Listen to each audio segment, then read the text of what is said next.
In today's video, I'll be showing you how to soft reset a Tapo Smart Plug. Now for this video, I'm using the Tapo P100 model, but these instructions can apply to any Tapo Smart Plug. Now a soft reset is basically a reset where it will not wipe out your pre-configured information or wipe completely the information that is on your smart plug that you had pre-configured, but it will allow you to basically make changes to any information that you had set, including things like the Wi-Fi information and any other information that you might want to change. So it's basically a way to set it up afresh without erasing all the information on it.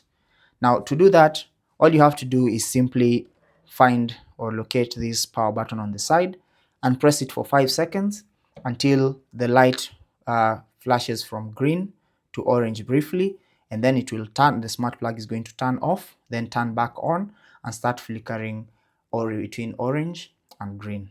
Now let's do that together. Find this button, press and hold it just like that. 1, 2, 3, 4, 5. Once it turns off like that, let it go, let the button go, and it's going to click, flash green briefly, then it's going to turn on and off, and now it's going to cycle between green and orange just like that, indicating that a soft reset has been done.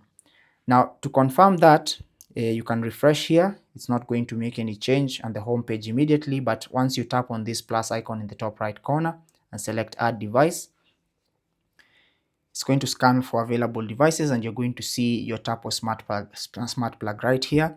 And now you can tap on it and then proceed with a fresh setup where you can make changes that you had pre-configured before. You can make changes to it and choose to keep and or discard any information that was on here before. That's basically how to soft reset your Tapo Smart Plug.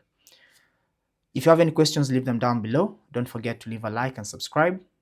Until the next one, take care and God bless.